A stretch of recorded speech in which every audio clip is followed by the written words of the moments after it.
ಗಾನವಿಗೆ ಈಗ 2 months ಸೂರಜ್ ಅನ್ನೋರ ಜೊತೆ 2 months back, ಅಂದರೆ ಇನ್ನೂ 2 months ಆಗಿಲ್ಲ. ಅಕ್ಟೋಬರ್ 29th ಒಂದು 50 days ಅರೌಂಡ್ ಆಗಿದೆ. ಮದುವೆ ಮಾಡಿಕೊಟ್ಟಿದ್ದೆ. ಅದು ಒಂದು ಅರೇಂಜ್ ಮ್ಯಾರೇಜೆ. ಸೊ ಮದುವೆ ಮಾಡಿಕೊಟ್ಟಿದ್ದದು. ರಿಸೆಪ್ಷನ್ನ ನಾವು ನವಂಬರ್ 23ನೇ ತಾರೀಕು ಪ್ಯಾಲೇಸ್ ಗ್ರೌಂಡಲ್ಲಿ ರಿಸೆಪ್ಷನ್ ಕಮ್ ಬಿಗ್ ಊಟ ಮಾಡಿಕೊಟ್ಟಿದ್ವಿ. ಸೊ ಅದಾದಮೇಲೆ ಗಾನವಿಯವ್ರನ್ನ ನಾವು ಅವ್ರ ಮನೆಗೆ ಕಳಿಸ್ಕೊಟ್ಟಿದ್ವಿ. ಸರ್, ಮದುವೆ ಆದಾಗಿಂದನೂ ಆ ಹುಡುಗಂದು ಅವ್ರ ಅತ್ತೆದು ಟಾರ್ಚರು. ಮದುವೆ ಆದಾಗಿಂದನೂ ಬರೀ ಟಾರ್ಚರು. ಏನು ನಿಮ್ಮ ಮನೇಲಿ ಏನು ಒಡವೆ ಕೊಡ್ತಾರೆ, ನಿಮ್ಮ ಮನೇಲಿ ಏನು ಕಾರ್ ಕೊಡ್ತಾರೆ, ನಿಮ್ಗೆ ಏನು ಆಸ್ತಿ ಕೊಡ್ತಾರೆ, ಇದು ಯಾವುದನ್ನು ಅವರು ಮದುವೆಗೆ ಮುಂಚೆ ಡಿಮ್ಯಾಂಡ್ ಇಟ್ಟಿದ್ದೇ ಇಲ್ಲ. ಮದುವೆಗೆ ಮುಂಚೆ ಡಿಮ್ಯಾಂಡ್ ಇದ್ದಿದ್ದವ್ರದ್ದು ಮದುವೆ ಮಾತುಕತೆ ಅಂತ ಮಾತಾಡಿದಾಗ ರಿಸೆಪ್ಷನ್ ಮದುವೆ ಅವ್ರು ಮಾಡಿಕೊಂಡ್ರು. ರಿಸೆಪ್ಷನ್ನು ಕಮ್ ಬಿಗ್ ರೂಟನ ನೀವು ಪ್ಯಾಲೇಸ್ ಗ್ರೌಂಡಲ್ಲಿ ಮಾಡಿಕೊಡ್ರಿ ಅನ್ನೋದು ಒಂದು ಡಿಮ್ಯಾಂಡ್ ಇದ್ದಿದ್ದು. ಆಮೇಲೆ ನಿಮ್ಮ ಮಗಳಿಗೆ ಏನು ಒಡವೆ ಇಡ್ತೀರಾ ನೀವು ಇಡಿ ಅನ್ನೋದು ಒಂದು ಡಿಮ್ಯಾಂಡ್ ಇಟ್ಟಿದ್ರು. ಅದನ್ನೆಲ್ಲ ನಾವು ಫುಲ್ಫಿಲ್ ಮಾಡಿದ್ವಿ. ಅವ್ರಿಗೆ ಕೇಳಿದಂಗೆ ನಾವು ರಿಸೆಪ್ಷನ್ನ ಗ್ರ್ಯಾಂಡಾಗಿ ಮಾಡಿಕೊಟ್ಟಿದ್ವಿ. ಎಲ್ಲ ಫುಲ್ಫಿಲ್ ಆಗಿತ್ತು. ಬಟ್ ಅದಾದಮೇಲೆ ಮತ್ತೆ ಇವರು ಮದುವೆ ಆಗೋಗಿದೆಯಲ್ಲ ಇನ್ನೇನು ಅನ್ನೋ ರೀತಿಯಲ್ಲಿ ಆ ಹುಡುಗಿಗೆ ಟಾರ್ಚರ್ ಕೊಟ್ಕೊಂಡ್ಬಂದರು.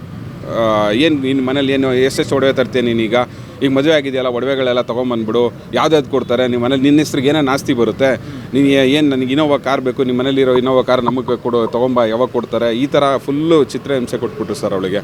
ಮತ್ತು ಮದುವೆ ಆದಾಗಿಂದನೂ ಅವ್ರ ಮಧ್ಯೆ ಒಂದು ಇದು ಅನ್ನೋದು ಸ್ಟಾರ್ಟೇ ಆಗಿಲ್ಲ. ಫಿಸಿಕಲ್ ಇಂಟಿಮೆಸಿ ಅನ್ನೋದೇ ಇಲ್ಲ.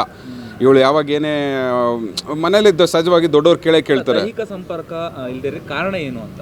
ಸರ್, ಕಾರಣ ಬಂದ್ಬಿಟ್ಟು 2 ಇರ್ಬೋದು ಸರ್. ಒಂದು ಫಾರ್ ಶೋರ್ ನೀನು ಹೇಳ್ತಿದ್ದಂತೆ ಎಲ್ಲ ನಿಮ್ಮದೆಲ್ಲ ತೊಗೊಂಬ, ಎಲ್ಲ ಇದು ಒಡವೆಗಳು ತೊಗೊಂಬ, ಆಮೇಲೆ ಮಾಡ್ಕೊಳ್ಳೋಣ ಅನ್ನೋದು. ಇಲ್ಲ ಅಂದರೆ ಅವನಲ್ಲಿ ಏನೋ ಒಂದು ಸಮಸ್ಯೆ ಇರಬೇಕು. ಆ ಸಮಸ್ಯೆ ಬಗ್ಗೆನೂ ಚರ್ಚೆ ಆಗಿದೆ. ಇದೆಲ್ಲ ಯಾವಾಗ ಅವನು ಪೋಸ್ಟ್ಪೋನ್ ಮಾಡ್ಕೊಂಬಂದಿದ್ದಾನೆ. ಈ ಫಸ್ಟ್ ನೈಟ್ನ ದಿನವೂ ದಿಂಬನ್ನ ದಬ್ಕೊಂಡಿದ್ದಂತೆ. ಇವತ್ತು ಬೇಡ, ಇವತ್ತು ನನಗೆ ಇಂಟ್ರೆಸ್ಟ್ ಇಲ್ಲ ಅಂದಂತೆ. ಅದಾದಮೇಲೆ ಯಾವಾಗ ನಾವು ಮನೇಲಿ ಏನೋ ರೂಮಿಗೆ ಹೋದರೆ ಲ್ಯಾಚ್ ಹಾಕಕ್ಕೆ ಹೋದರೆ ಏನಕ್ಕೆ ಲ್ಯಾಚ್ ಹಾಕ್ತಿದ್ಯಾ, ಲ್ಯಾಚ್ ಎಲ್ಲ ಹಾಕ್ಬಾರ್ದು, ನೋ ಅಂತಿದ್ದಂತೆ. ಈ ಥರ ಪೋಸ್ಟ್ಪೋನ್ ಮಾಡ್ಕೊಂಬಂದಿದ್ದಾನೆ. ಆಮೇಲೆ ಇವರು ಮದುವೆಗೂ ರಿಸೆಪ್ಷನ್ಗೂ ಒಂದು 25 days ಗ್ಯಾಪ್ ಇತ್ತು. ಆ ಗ್ಯಾಪ್ ರಿಸೆಪ್ಷನ್ ಆದಮೇಲೆ ನಾವು ಇಟ್ಕೊಳ್ಳೋಣ ಅನ್ನೋದು. ಆ ರಿಸೆಪ್ಷನ್ ಆದಮೇಲೆ ಅಪ್ರೋಚ್ ಮಾಡೋಕ್ಕೆ ಹೋದಾಗ ಇಲ್ಲ ಬೇಡ, ನಾವು ಹನಿಮೂನಲ್ಲಿ ಇಟ್ಕೊಳ್ಳೋಣ ಫಸ್ಟ್ ನೈಟ್ ಅನ್ನೋದು. ಇದನ್ನು ಏನೋ ಒಂದು ಅಪ್ರೋಚ್ ಮಾಡೋಕ್ಕೆ, ಈ ಹುಡುಗಿ ಕಡೆಯಿಂದ ಅಪ್ರೋಚ್ ಮಾಡೋಕ್ಕೆ ಹೋದಾಗ ಯಾವಾಗೂ ಅವ್ರು ಪ್ರೀತಿನೇ ತೋರಿಸ್ತಾ ಇರಲಿಲ್ಲ. ಒಂದು ಗಂಡ ಹೆಂಡತಿ ಅನ್ನೋ ಒಂದು ಸಂಬಂಧ ಅದು ಶುರುನೇ ಆಗಿರಲಿಲ್ಲ. ಅದನ್ನು ಪೋಸ್ಟ್ಪೋನ್ ಮಾಡಿಕೊಂಡೇ ಬರ್ತಿದ್ದಾನೆ.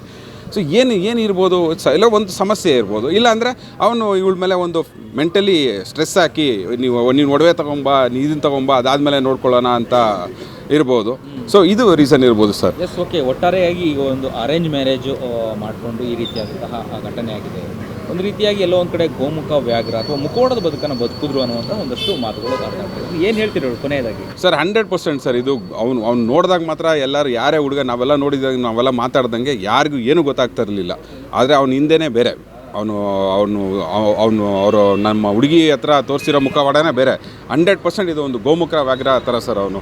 ಸೊ ಈ ಥರ ಅನ್ಯಾಯ ಯಾರಿಗೂ ಆಗಬಾರ್ದು ಸರ್. ಈ ಥರ ಅನ್ಯಾಯ ಇಡೀ ಪ್ರಪಂಚದಲ್ಲೇ ಯಾವ ಹೆಣ್ಣುಮಗಳಿಗೂ ಆಗಬಾರ್ದು ಸರ್. ಇದೆಲ್ಲ ಆದಮೇಲೆ ಅವಳಿಗೆ ಯಾವಾಗ ಅವ್ರ ಮನೆಗೆ ಹೋಗಿವರೆಲ್ಲ ಮಾತಾಡಿದಾಗ get out of my house ಅಂತ ಹೇಳಿ ಅವನು ಕಳಿಸ್ಬಿಟ್ಟಿದ್ದಾನೆ. ಇವಳು ಕಾಲು ಹಿಡ್ಕೊಂಡು ಕೇಳ್ಕೊಂಡಿದ್ದಾಳೆ, ಸೂರಜ್ ನಾನು ಕಳಿಸ್ಬೇಡ, ನಾನು ಇಲ್ಲೇ ಇರ್ತೀನಿ. ಇಲ್ಲ ಹೋಗು ಅಂತೇಳಿ ಕಾಲು ಹಿಂಗಂದು ಕಳಿಸ್ಬಿಟ್ಟಿದ್ದಾನೆ. ಇವಳು ಮನೆಗೆ ಬಂದು ಮನನೊಂದು 2 ದಿನ ಕಳೆದು ಅದನ್ನೇ ಯೋಚನೆ ಮಾಡಿ ಯಾಕಂದರೆ ಅವ್ರಿಗೆ ಇನ್ನೊಬ್ಬ ಅಣ್ಣ ಇದ್ದಾನೆ. ಸೊ ಅವ್ನಿಗೆ ಹೆಂಗೆ ಮದುವೆ ಆಗುತ್ತೆ, ನಾನು ಡಿವೋರ್ಸ್ ಕೊಟ್ಟರೆ ಮಾಡಿದ್ರೆ ಅಂತೆಲ್ಲ ಬಂದು ಅವಳೇನು ಮಾಡಿದ್ದಾಳೆ, ಇದನ್ನು ಸೂಸೈಡ್ ಮಾಡ್ಕೊಂಡ್ಬಿಟ್ಟಿದ್ದಾಳೆ ಸರ್. ನಿಮ್ಮ ಹೆಸರು ಗಾನವಿ ಏನಾಗುತ್ತೆ? ನನ್ನ ಹೆಸರು ಕಾರ್ತಿಕ್. ಗಾನವಿ ನಮ್ಮ ಅಣ್ಣನ ಮಗಳು ಸರ್, ಚಿಕ್ಕಪ್ಪ ಆಗಬೇಕು. ಕರ್ನಾಟಕ ಟಿವಿ ಮತ್ತು ಆಟ್6 ವತಿಯಿಂದ ಸಂಕ್ರಾಂತಿ ಹಬ್ಬದ ಪ್ರಯುಕ್ತ ರಾಜ್ಯ ಮಟ್ಟದ ರಂಗೋಲಿ ಸ್ಪರ್ಧೆ, ಬೆಂಗಳೂರು ಸೇರಿದಂತೆ ರಾಜ್ಯದ ಹಲವೆಡೆ ಸ್ಪರ್ಧೆಯಲ್ಲಿ ಭಾಗಿಯಾಗಿ ಆಕರ್ಷಕ ಬಹುಮಾನ ಗೆಲ್ಲಿ.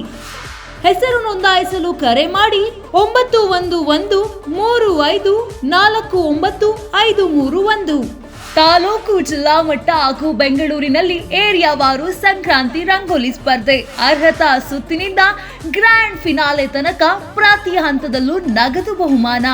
ಅರ್ಹತಾ ಸುತ್ತಿನ ಮೊದಲ ಬಹುಮಾನ 5,000 ರೂಪಾಯಿ. ಅರ್ಹತಾ ಸುತ್ತಿನ ದ್ವಿತೀಯ ಬಹುಮಾನ 3,000 ರೂಪಾಯಿ.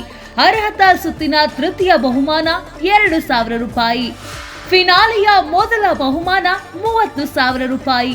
ಫಿನಾಲೆಯ ದ್ವಿತೀಯ ಬಹುಮಾನ 20,000 ರೂಪಾಯಿ. ಫಿನಾಲೆಯ ತೃತೀಯ ಬಹುಮಾನ 10,000 ರೂಪಾಯಿ. ಒಟ್ಟಾರೆ 5 ಲಕ್ಷ ನಗದು ಬಹುಮಾನ ವಿತರಣೆ.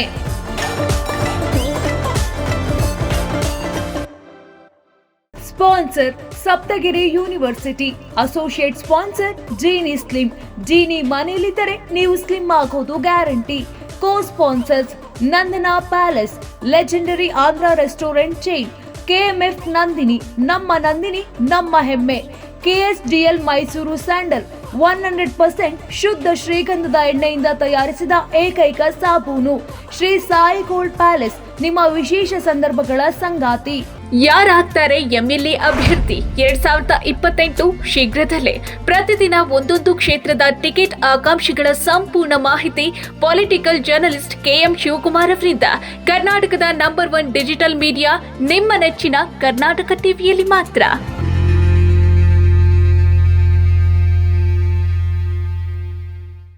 ನೀವು ಸಣ್ಣ ಆಗ್ಬೇಕಲ್ವಾ? ಅದು ಒಂದು ಉತ್ತಮ ಆಹಾರದಿಂದ ಸಣ್ಣ ಆಗ್ಬೇಕಲ್ವಾ? ಪ್ರತಿದಿನ ನಮ್ಮ ಜೀನಿ ಸ್ಲಿಮ್ ನ ಯೂಸ್ ಮಾಡಿ ಯಾವುದೇ ಸೈಡ್ ಎಫೆಕ್ಟ್ ಇಲ್ದಂಗೆ ನೀವು ಸಣ್ಣ ಆಗ್ತೀರಾ.